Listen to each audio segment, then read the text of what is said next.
Sistema Michoacano de Radio y Televisión presenta.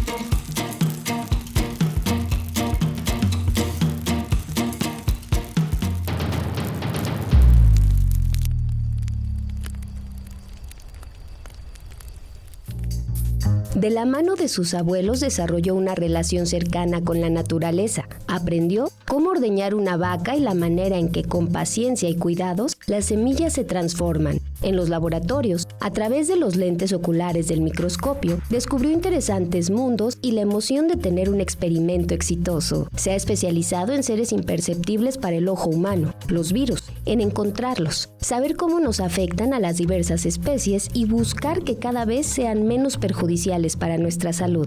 En 2021, ganó el Premio Estatal de Tecnología e Innovación. También forma parte del Comité Nacional de Ciencia, Tecnología e Innovación en Salud Pública, que revisa los avances en materia de vacunas y fármacos para la prevención de la enfermedad COVID-19. Ella es Roselvira Núñez Anita. Yo soy Astrid del Ángel y te invito a que nos acompañes en La Fogata.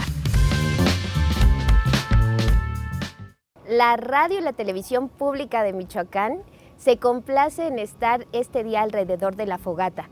Recuerde que puede seguirnos a través de la página web www.sistemamichoacano.tv y por supuesto en las redes sociales como Sistema Michoacano de Radio y Televisión. Hoy tenemos una invitada muy especial. Ella vive, navega en mundos diminutos, pero su objetivo es muy grande, ayudar a la humanidad. Hoy vamos a conocer más de la doctora Roselvira Núñez Anita. Bienvenida, doctora. Muchas gracias, Astrid. Gracias por la invitación. Pues un placer conocer más de lo que hace usted, de su trabajo. Ha sido reconocida no solo en el estado, sino también a nivel nacional, justo por una trayectoria muy larga de más de una década trabajando por una cuestión que ha puesto en jaque a la humanidad, los virus, algo que nos parece a lo mejor hasta repulsivo, pero que cuando usted habla de ellos es muy apasionada. Claro. Siempre creo que tener conciencia de que lo que hacemos es algo interesante, que puede ser útil y bueno, desde pequeña me gustó el tema de la naturaleza, que precisamente los virus son parte de la naturaleza y el dedicarme ahora profesionalmente creo que es algo muy gratificante. Una vez escuché que dijo que las películas la motivaron también a enfocarse hasta esta área de las ciencias, ¿no? de la naturaleza, aparte de que ya traía usted la curiosidad, pues ¿qué películas veía?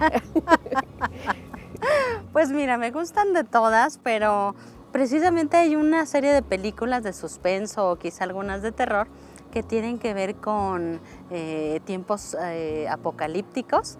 Y estas son de mis favoritas. Entonces, creo que el entender la naturaleza humana en una situación de conflicto vulnerable como la que hemos pasado o como la que estamos transitando de la pandemia de COVID-19, nos pone a prueba y creo que saca lo mejor y a veces lo peor de nosotros. De eso vamos a hablar a lo largo de esta charla porque justo se han dado muchas situaciones, ¿no? No solo en la ciencia, sino a nivel de lo que significa la ciencia para la humanidad. Ya que se dio cuenta que ese era su camino, ¿cómo empezó todo?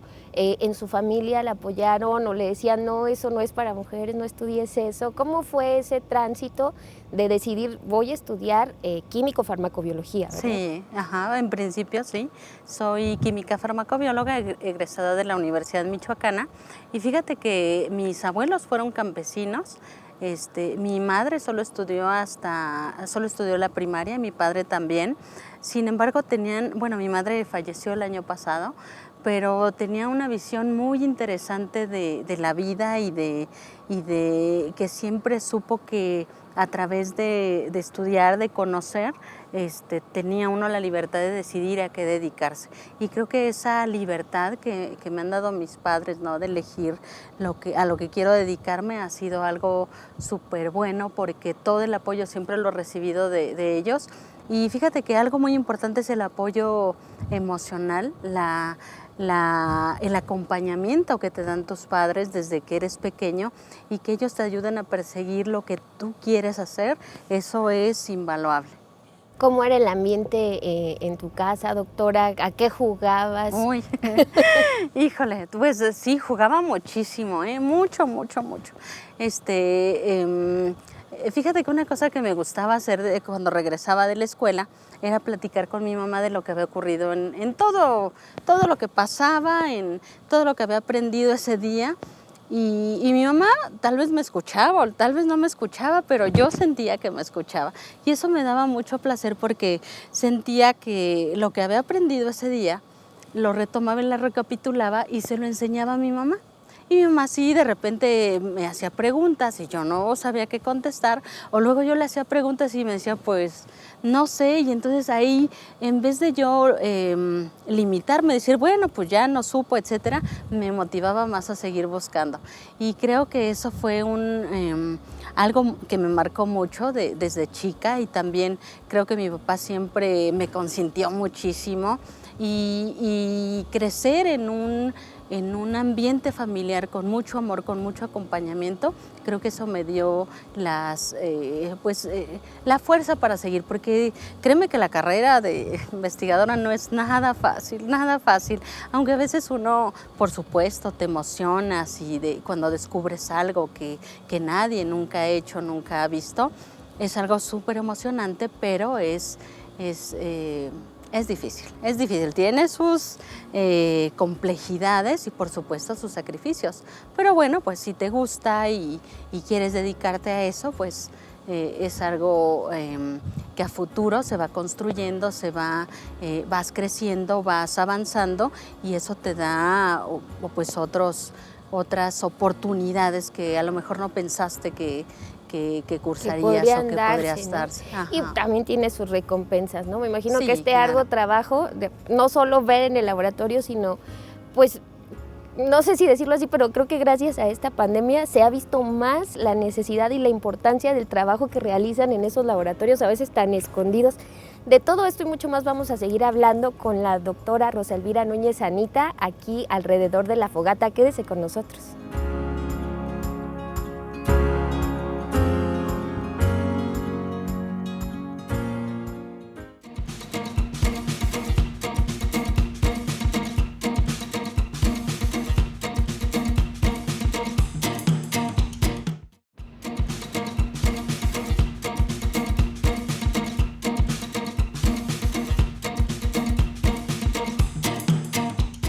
Gracias por continuar con nosotros en La Fogata con la doctora en ciencias Rosa Elvira Núñez Anita. Ella es premio estatal de la ciencia en el área de tecnología y todavía no llegamos a esa parte donde nos platica por qué es tan importante su labor en estos días, pero estamos conociendo un poco de su trayectoria y de su vida y cómo un entorno familiar donde se propiciaba este diálogo y esta plática, pues sirvió para impulsarla en una carrera en la investigación, ¿no? Que como lo decía, claro. son muchas horas, es mucho trabajo, pero es muy gratificante. Claro que sí.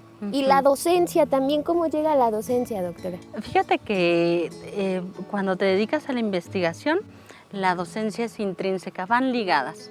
Todo lo que aprendes tienes que transmitírselo a alguien más y así es como se construye el conocimiento. De hecho, nosotros nos basamos en los trabajos de otros investigadores que van como armando partes de un rompecabezas, utilizando la información que se va generando a nivel mundial, y entonces nosotros tenemos que ir recopilando esas partes para poder construir una pregunta de investigación y después para abordarla. Pero por supuesto, ese conocimiento lo tenemos que ir pasando a las generaciones siguientes, que en este caso sería a los estudiantes de doctorado, de maestría, de licenciatura, los chicos de servicio social, y a su vez nosotros los apoyamos para que lo que ellos aprendan lo vayan transmitiendo a los jóvenes de más, digamos, de niveles más bajos, ¿no? Incluso hasta de preparatoria, que a veces hacen sus visitas al laboratorio y van incursionando un poquito de qué trata la ciencia, la investigación. para que después, cuando ellos tengan la oportunidad de elegir una carrera, por supuesto elijan las ciencias biológicas, ¿verdad? Claro.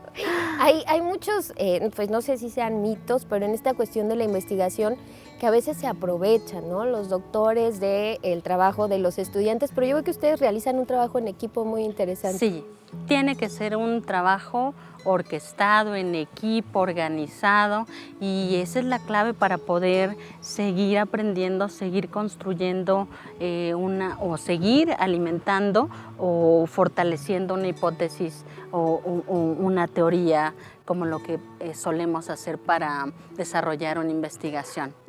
Usted trabaja o está adscrita al Centro Multidisciplinario en Biotecnología de la Facultad de Veterinaria y Zootecnia de la Universidad Michoacana de San Nicolás de Hidalgo. Sí. Ahí pues desarrollan un trabajo muy importante que no nació con la pandemia, ¿no?, de COVID-19, que ya lo venían haciendo desde hace una década o un poco más, pero que ahora se volvió muy trascendente, ¿no? Platíquenos de qué se trata estas pruebas. Son pruebas de diagnóstico y también la base de una posible vacuna contra el COVID-19.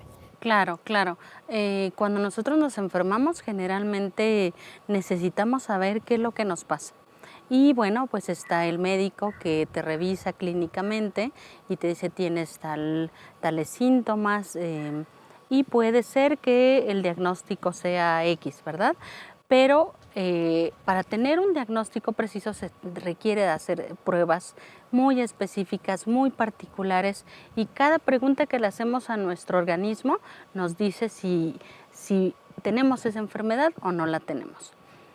Por supuesto, todos los sistemas de salud en el mundo, no solo en México, pues no estaban preparados para la pandemia. Fue tal la necesidad de diagnóstico, y no solamente de la enfermedad COVID-19, sino de muchas otras enfermedades que están siempre presentes por otros virus, por otras patologías, por otras situaciones.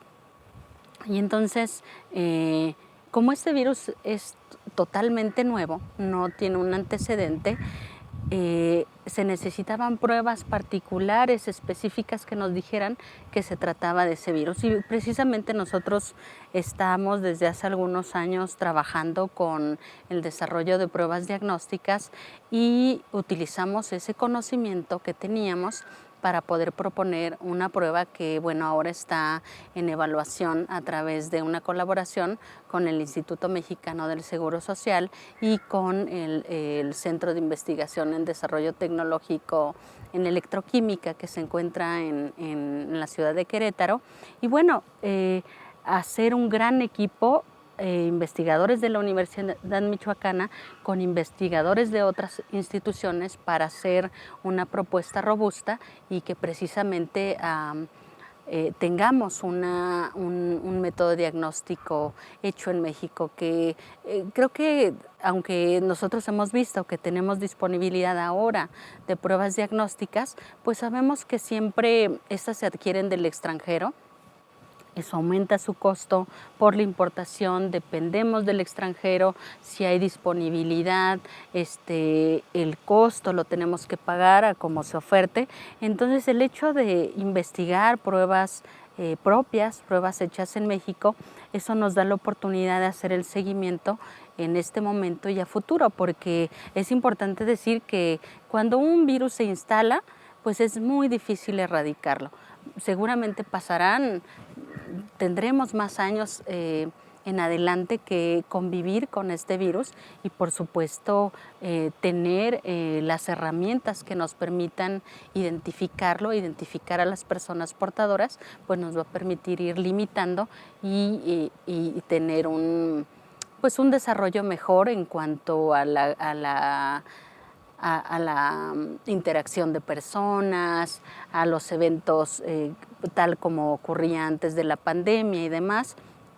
Entonces creo que es algo muy interesante en principio si lo vemos desde la parte científica, pero también creo que el objetivo tiene que ver precisamente con que llegue a la sociedad y que sea útil para la sociedad.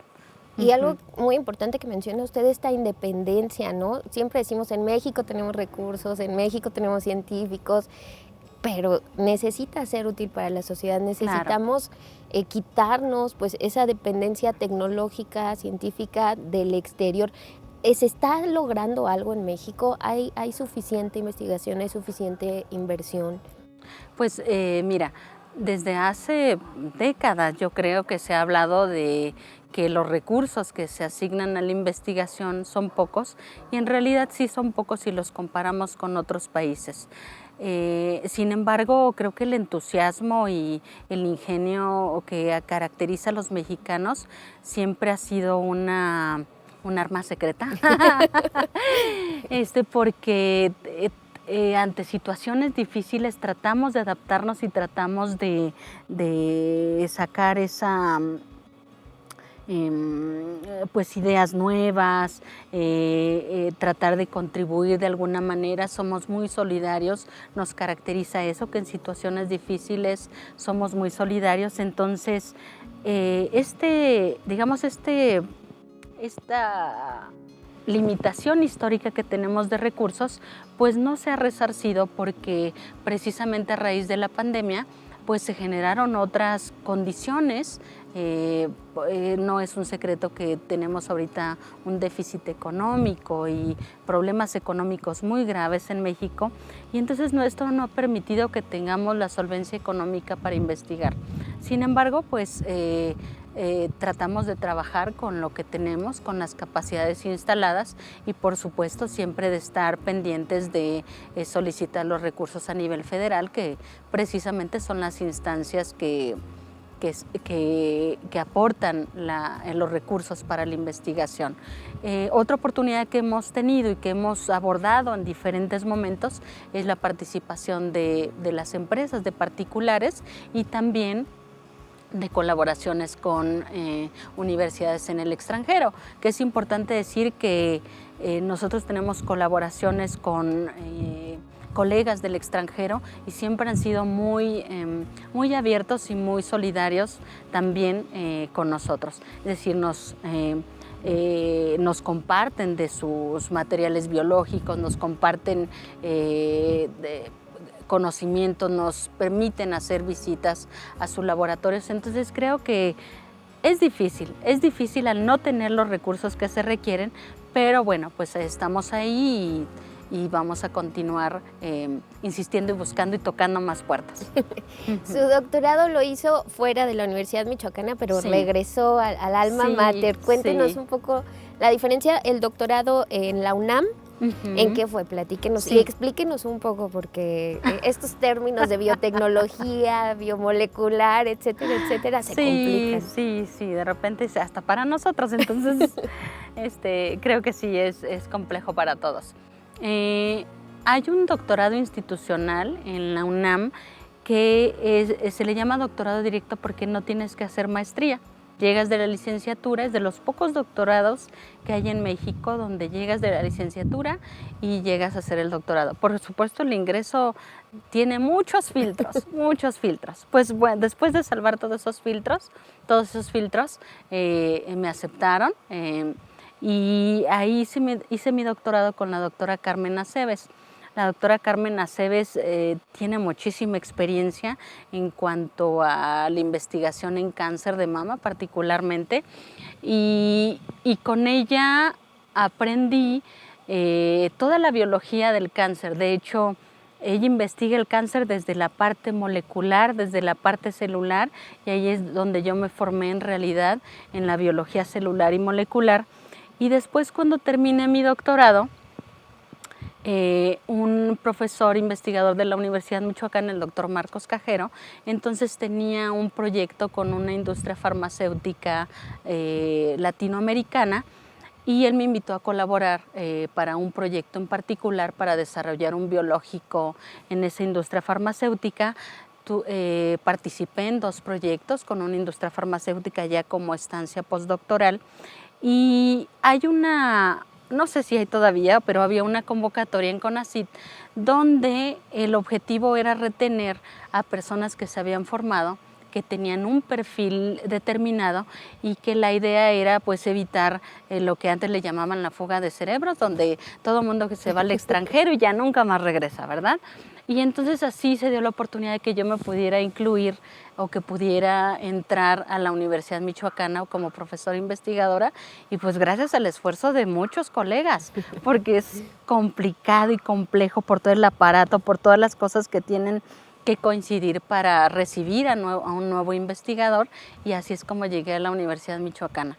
Y bueno, pues el acompañamiento de mis colegas de ahora y por supuesto la colaboración con otras universidades, con la Autónoma de Querétaro, con la UNAM en diferentes campus, con el Instituto Politécnico Nacional, es decir, trabajamos también en redes donde nos apoyamos entre investigadores, pues para poder consolidar y para poder tener propuestas mucho más competitivas a nivel internacional, porque ahí sí requerimos que sean temas muy innovadores para que puedan ser publicados y para que puedan tener un impacto a nivel mundial. Qué importante esto de las redes, ¿no? La colaboración. A veces no lo sabemos, pero pequeños avances que se realizan en un laboratorio de una ciudad relativamente pequeña, ¿no? Como es Morelia, forman parte de un gran producto, de un gran fármaco que está en el mundo, ¿no? Cambiando el mundo, aumentando la esperanza de vida, mejorando la calidad de vida de las personas. ¿Cuáles son sus líneas de investigación actuales, doctora? Pues digamos que podrían ser dos. Nosotros, una sería la investigación de nuevos biológicos para la prevención de enfermedades por virus. Nosotros tenemos un poco más de 10 años investigando un virus respiratorio que afecta a los porcinos y se parece mucho al virus SARS-CoV-2 que es el responsable de la enfermedad COVID-19. Y entonces nosotros empezamos a investigar este virus de porcinos porque apareció hace 30 años y es un problema tremendo a nivel de la porcicultura. Y por supuesto, como estamos insertos dentro de la Facultad de Medicina Veterinaria, pues es un tema relevante en el contexto de la medicina veterinaria, pero ahora se ha acuñado un nuevo término que es una sola salud. Esto significa que si los animales que consumimos o con los que convivimos están sanos, pues entonces nosotros también vamos a estar sanos, ¿verdad? Y entonces, digamos que esa parte me gustó y me interesó muchísimo porque es un virus que ha tenido muchos esfuerzos para generar una vacuna para prevención, por supuesto, pero que después de 30 años no hay una vacuna que pueda proteger de buena manera y con las características que se requiere una vacuna. Y de ahí empezamos a investigar, hicimos algunas colaboraciones con porcicultores del estado, de la región, tuvimos varios financiamientos de CONACYT para trabajar con este virus, precisamente investigando una vacuna.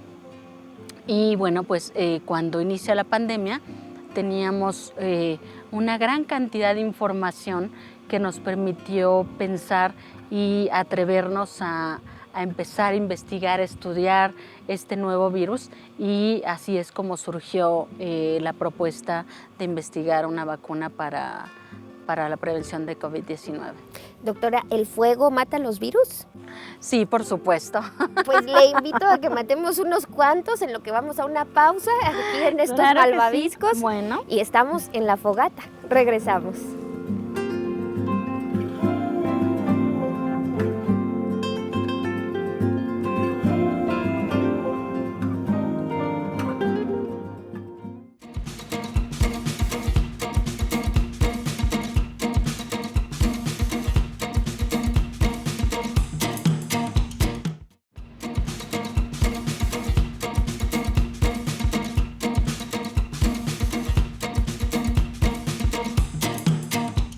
Recuerde que estamos en las redes sociales como Sistema Michoacano y también en la página web www.sistemamichoacano.tv.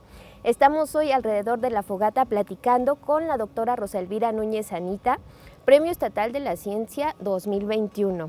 Doctora, ¿qué fue este reconocimiento para usted?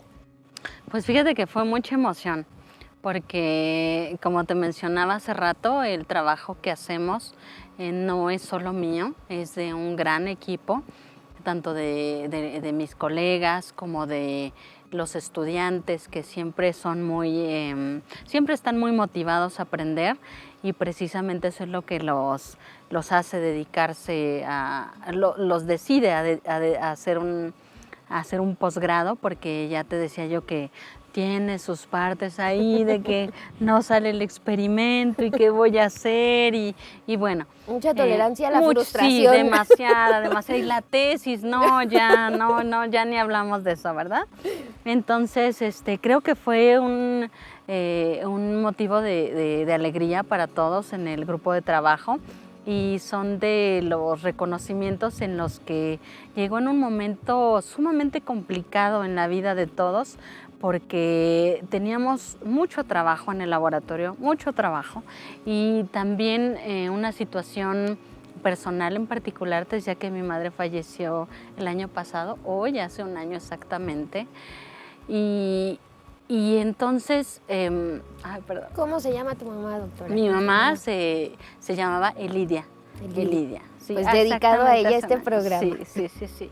Entonces llegó en un año difícil para mí, difícil en términos personales, en que también varios familiares de mis estudiantes pasaban por una enfermedad, no precisamente COVID-19, otras enfermedades también de COVID.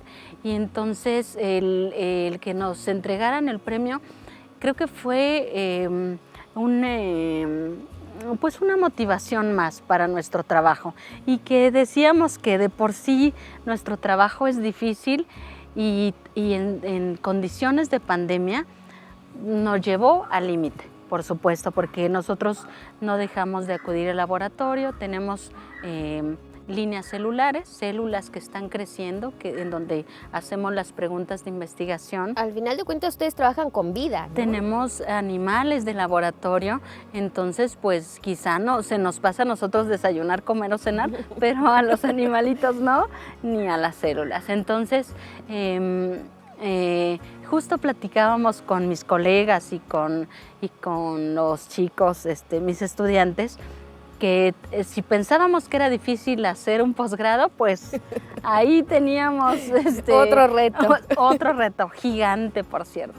Pero bueno, lo salvamos. Creo que todos estuvieron muy contentos y todavía siguen contentos. De repente se necesita ese tipo de motivaciones para continuar, y a lo mejor sea algo muy simple, a lo mejor para nosotros fue algo muy importante, a lo mejor es muy simple, pero en la parte emocional, social, fue importante para nosotros. Claro, como lo dices, ¿no? Esto de hacer un posgrado, en principio, pues bueno, no todos los mexicanos tienen la oportunidad de tener primero una carrera, no una licenciatura. Ya llegar a un posgrado ya significa que sorteaste muchas cuestiones económicas, personales, familiares, y estar ahí, mantenerse en la investigación, pues es otro nivel, ¿no? de reto. Sí, y continuar, ¿no? A pesar de las dificultades, y por supuesto, ahora que me invitaron a la Comisión Nacional de Investigación, eso me permite a mí pues ser un portavoz de la importancia de la investigación que se hace en las universidades públicas, porque sabemos que, bueno, la UNAM, el Instituto Politécnico, muchos institutos que tienen pues una gran trayectoria y son privilegiados en ciertas formas, que bueno, pues se lo han ganado, por supuesto, pero que las universidades públicas también tenemos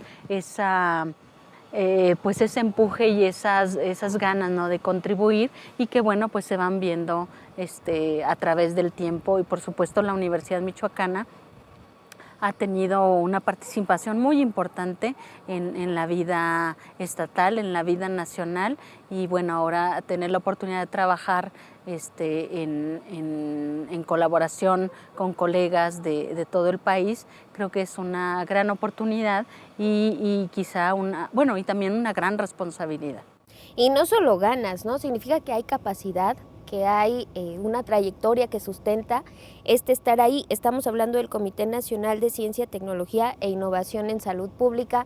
justo la doctora Núñez Anita pues se integra a principios de este 2022 para ser parte de este grupo colegiado, de este grupo de expertos que toman decisiones en torno a esta contingencia, ¿no? Que por supuesto, como nos decías, nos llegó de sorpresa, pero que también fue, pues yo insisto, una motivación para que todos ustedes que tantos años le han dedicado y tanto trabajo, pues empezaran a mostrarnos todo ese trabajo. Y qué orgullo para la comunidad nicolaita y también pues para todos los michoacanos, ¿no? Que esté una persona de aquí en este grupo que toma estas decisiones pues para todo el país y que, como lo decías, es una situación que no lo han declarado como tal, como endémica, ¿no? Pero que se va a quedar y que hay que seguir tratando con ella y tomando las mejores decisiones. Pues felicidades por estar ahí y bueno, qué bueno que nos tengas enterados también. Sea con café. Sí. Aquí aprovechando que que además está rico, ¿eh? Tiene canela, creo. Aquí la producción se luce en la cocina. Buenísimo. Preguntarte justo en esta cuestión de la ciencia, actualmente escuchamos mucho de esto que es la posverdad, ¿no? Estamos en una época, en una etapa de posverdad, donde por las redes sociales, por los medios de comunicación, parece que le creemos más a la opinión de ciertas personas, a lo que nos mueve emocionalmente, que a la ciencia, y eso pues fue un peligro durante esta contingencia, es todavía, ¿no? A lo mejor más al principio que pues la incertidumbre nos tenía todos inventando métodos para prevenir, para curar. ¿Qué sucede con los científicos en esta parte? ¿Siguen encerrados en sus laboratorios o qué están haciendo para que la sociedad regrese a creerle a la ciencia? Fíjate que siempre se ha tenido un trabajo muy arduo, no solo en el laboratorio, sino fuera del laboratorio. Precisamente en las aulas hay grandes campañas para acercar a los jóvenes desde muy temprana edad, desde la secundaria, la preparatoria, por supuesto ya cuando ingresan a la universidad, para que se motiven y que busquen la información de forma adecuada. Sin embargo, precisamente el Internet pues es un arma de dos filos porque tenemos la oportunidad de tener información adecuada, certera, pero por otro lado también tenemos o podemos dejarnos influenciar por mucha información que pues ahora, no sé, los influencers y personas que se dediquen. Sí. Me encantan los memes que dicen, ¿no? Ya se acabaron los expertos en salud pública, ahora que vengan los expertos en los conflictos bélicos, ¿no? En la guerra. Sí. Porque un opinador se convierte en un líder de opinión. Sí, por supuesto. Pero creo que ahí, para que sea más sólida y más robusta la respuesta social y que pueda identificar la información que es adecuada, creo que es un trabajo que tiene que ser muy arduo, que tiene que ser a todos los niveles, porque la educación, digamos, el acceder a la educación media, a la educación superior, es lo que permite al individuo tomar decisiones y seleccionar un poco más de información que ve, la información que lee.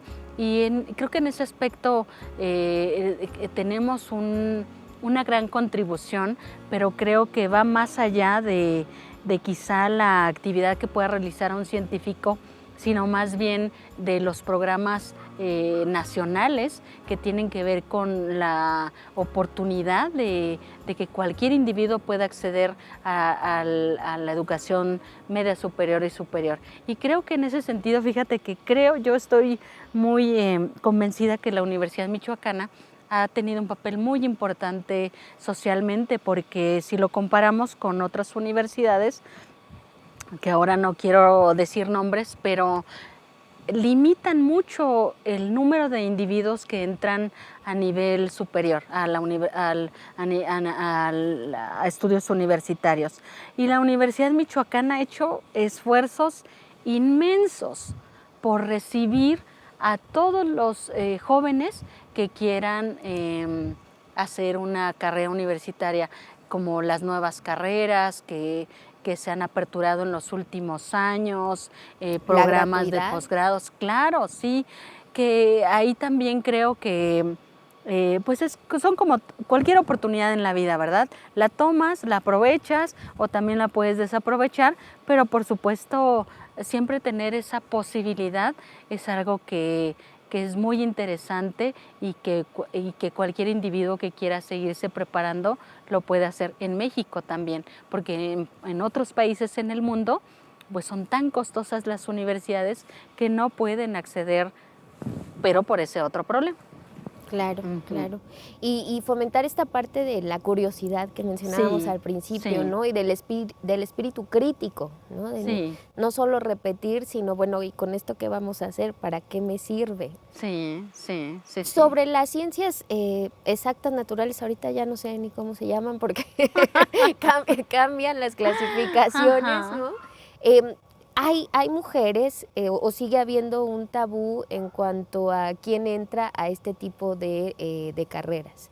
Pues creo que ahora las mujeres han tenido una participación muy importante, no solo en las ciencias naturales y en las ciencias exactas, sino en todas las ciencias, porque déjame decirte que las mujeres podemos estar haciendo varias cosas al mismo tiempo. Que las hagamos bien, eso es otra cosa, ¿verdad? Pero podemos hacer varias cosas. En todo.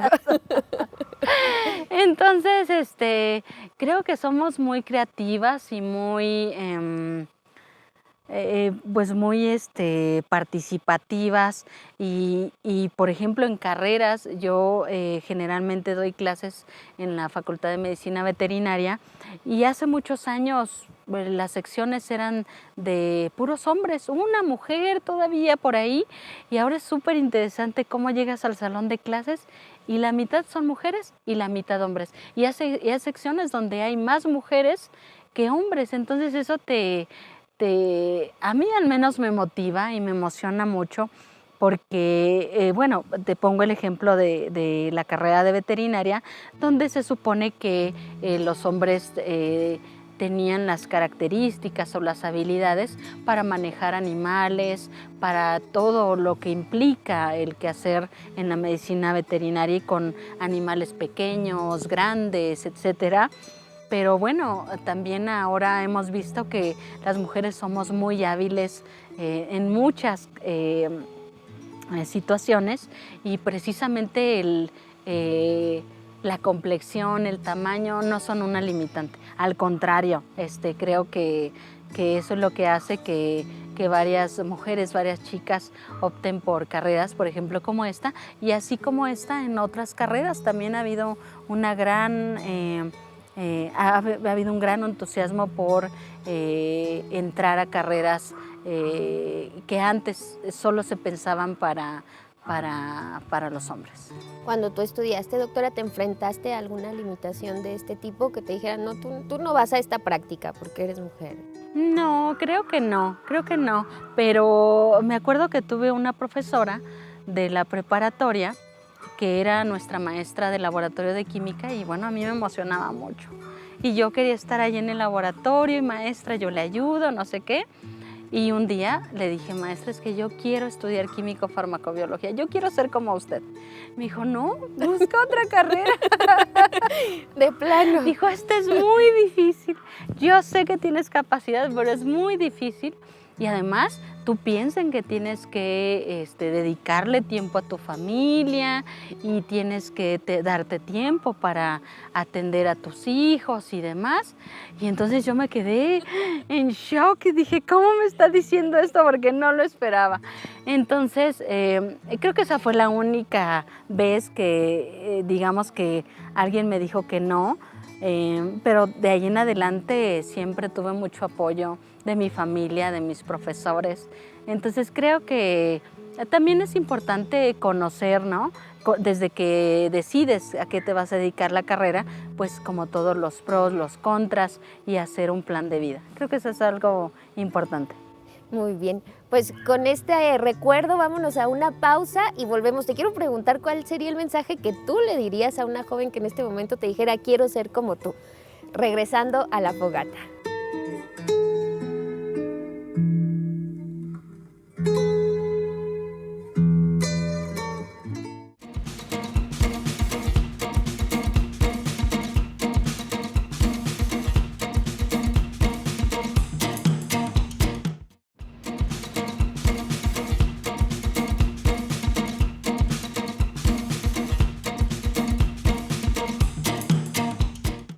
Seguimos aquí alrededor de la fogata en la radio y la televisión públicas de Michoacán, platicando con la doctora Roselvira Núñez Anita.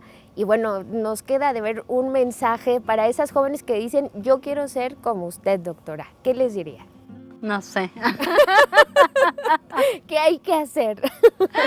No, mira, creo que cuando, no sé, dicen, puede ser un mito, cuando una mujer dice, quiero eso, lo hace. No sé, solo me han platicado.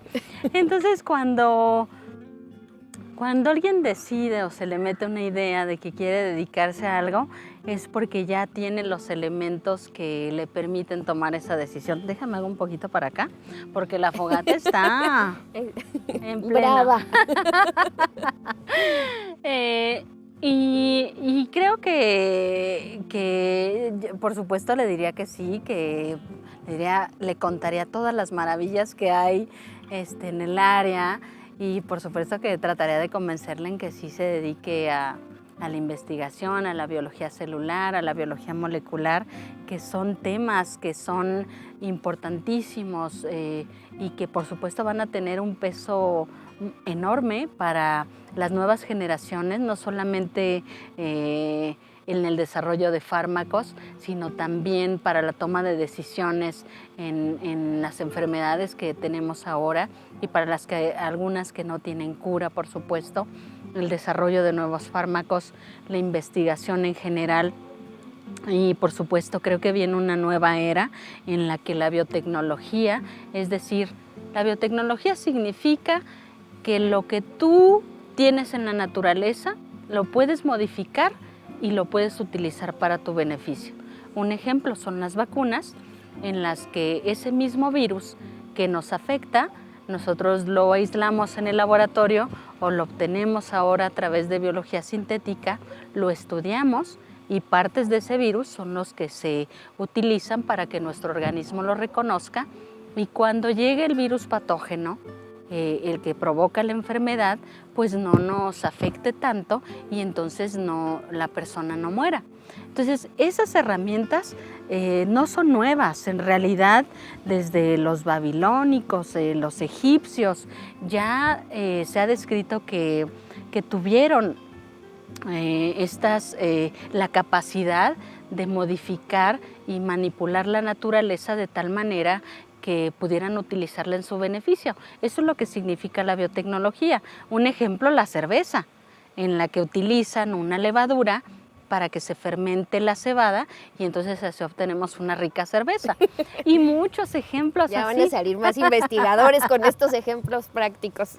Sí, por supuesto. Entonces, creo que hay un mundo de posibilidades en la investigación que creo que la emoción de conocer por sí mismo, el solo hecho de conocer y de entender un proceso es algo que retribuye a la persona que lee, que investiga, y el conocer creo que también es poder, el poder tomar una decisión adecuada, una decisión para nosotros mismos y para quien nos rodea.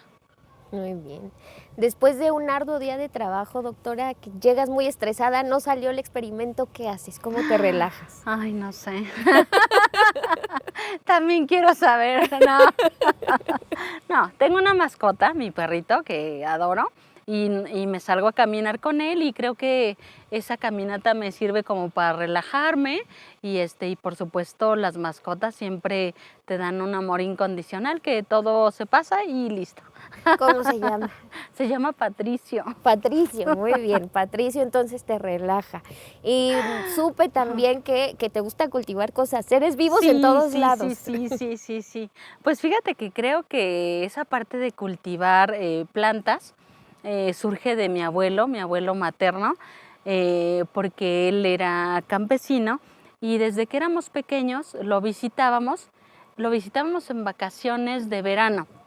Y entonces en vez de decirnos, a ver, niños, vamos a jugarnos, a ver, vengan, me van a acompañar y vamos a ir a cosechar. Nosotros, no, abuelito, nosotros queremos jugar. Y pues ya el abuelito nos llevaba a cosechar y ya después nos ponía a asar los elotitos así en la fogata. Ah, bueno, pues así sí nos gustaba, ¿verdad? Entonces, creo que esos recuerdos de niñez son muy importantes porque al menos a mí me mostraron que respetar la naturaleza, entenderla, te retribuye siempre.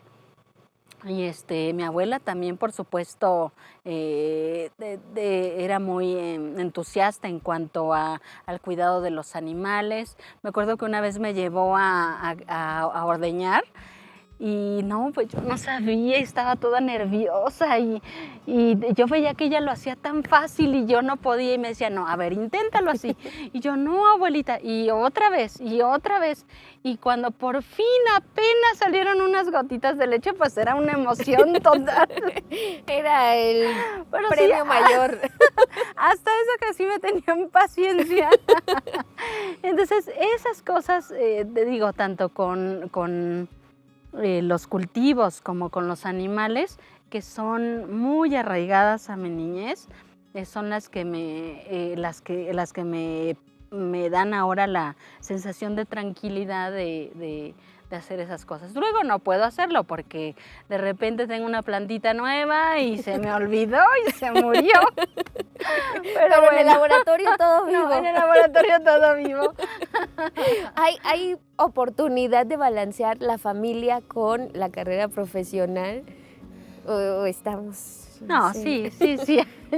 Sí hay oportunidad. Creo que tiene que haber un balance, tiene que haber un tiempo para cada cosa. De repente,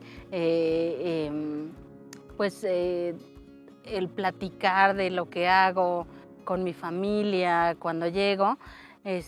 Yo antes pensaba que no era importante y decía, solo me dan el avión, pero no, luego de repente sí veo que sí ponen atención. Entonces sí, me gusta estar platicando, aunque más bien es raro cuando estoy callada. Entonces me gusta estar platicando. Y bueno, con mi familia, por supuesto, siempre platicarles. A veces cuando ya utilizan tecnicismos como los que usamos en el laboratorio, digo, ay, sí me entendió. Estos tecnicismos, esta ciencia avanzada como la conocemos, ¿está peleada con los conocimientos tradicionales, por ejemplo, de tus abuelos, con esos conocimientos de la naturaleza? No, por supuesto que no. Mira, por ejemplo, si hablamos de transgénicos, ya sea plantas o animales, seguramente habrás escuchado hablar de los injertos, cuando tienes una planta determinada y que le colocas una pieza o un tronco o una rama de otro árbol y de repente hay una fusión ahí, un intercambio de información, pues por supuesto a nivel genético, y de repente tienes una combinación entre durazno o ciruela, que es más grande, más jugoso, con otras propiedades que a diferencia de la ciruela y del durazno, ¿verdad? Precisamente eso que puede ocurrir en la naturaleza, nosotros después lo llevamos al laboratorio. Yo no me dedico a la biotecnología de plantas, me dedico más bien al análisis de patógenos que afectan animales y por supuesto ahora en la parte biomédica, enfermedades que tienen que ver con los humanos. Pero lo que trato de decirte o el mensaje que quiero compartirte es que lo que hacemos en el laboratorio es un poco más sofisticado, pero que tiene una historia en la humanidad pues muy antigua.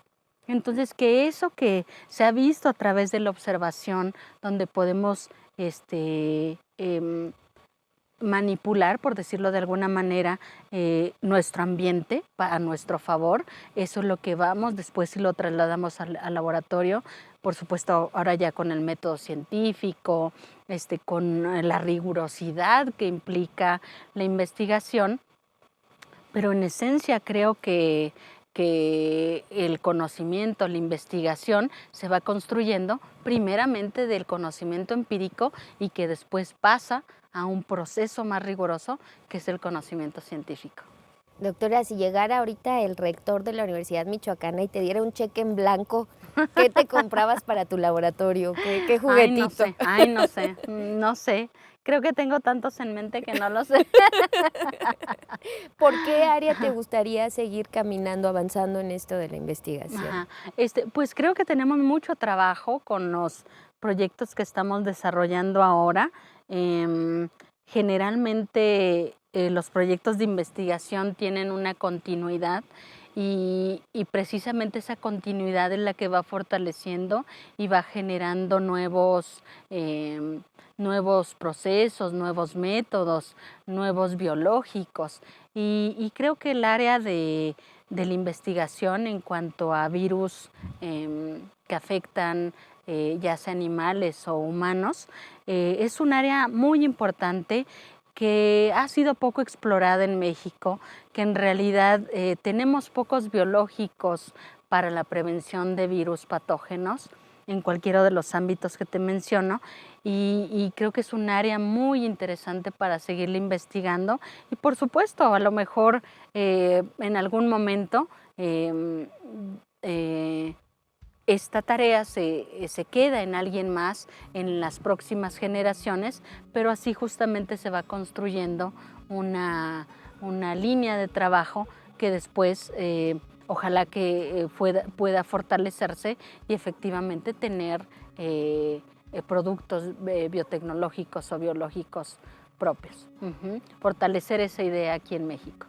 Creo que eso es lo más importante, ¿no? Lo que has hablado de esta independencia, de esta capacidad que pudiera tener México de producir fármacos o procedimientos para mejorar, no solo extender la vida, sino para mejorar la calidad de vida, ¿no? Sí. Nos estamos enfrentando a muchas enfermedades, no solo virales, sino también crónicas, ¿no? Sí, por supuesto. Que se relacionan justo, bueno, con esto, ¿no? Con que estamos extendiendo pues los años que tenemos los seres humanos. Pues mucho que platicar con la doctora Rosalvira Núñez Anita, pero estamos ya a punto de apagar esta fogata. Doctora, pues las cámaras son suyas. ¿Cuál sería el mensaje que usted nos quiere dejar esta noche? Bueno, pues yo quisiera retomar la pregunta que tú me hacías de qué le diría a alguien, bueno, ya sea hombre o mujer que quiera dedicarse a la investigación, que pues que continúe con su interés. Creo que el ser curiosos, el apoyarnos en este caso del Internet, que ahora tenemos la información del mundo en nuestras manos, en nuestro teléfono, en nuestra computadora, que utilicemos esa información adecuadamente, que dediquemos más tiempo a buscar información que nos permita entender lo que ocurre en el mundo, apoyar a los demás, y que creo que ese pequeño cambio, el buscar la información adecuada de cualquier tema, ¿verdad? Porque los jóvenes, ahora ya hasta los niños traen su propio móvil, entonces creo que el utilizar ese tiempo para algo provechoso, creo que ese sería mi mensaje, y que eso los va a llevar a tomar decisiones pues importantes para su vida adulta, su vida futura, que ojalá que sea en la investigación. Y bueno, este mensaje es porque cuando yo era niña, pues todavía teníamos que acudir a los libros, y entonces te la pasabas ahí leyendo y buscando, y ahora todo es tan fácil, tan sencillo, que cualquier información la puedes encontrar, pero por supuesto el saber buscar, el dedicarte, el tener la paciencia para buscar la información adecuada, eso es lo que podría hacer la diferencia. Pues muchísimas gracias por estar esta noche con nosotros aquí alrededor de la fogata. Gracias a ustedes también, amigos del Sistema Michoacano de Radio y Televisión, por habernos acompañado y conocer a esta científica que no nació en Michoacán, pero ya la adoptamos michoacana, y que ha hecho mucho desde la comunidad nicolaita, por supuesto, y que seguramente seguirá haciendo mucho más. Muchas gracias. Gracias a ti, Astrid, por la invitación, por la oportunidad y por este momento tan rico. Muchas gracias. Gracias a todos. Gracias a ustedes, los esperamos próximamente en La Fogata.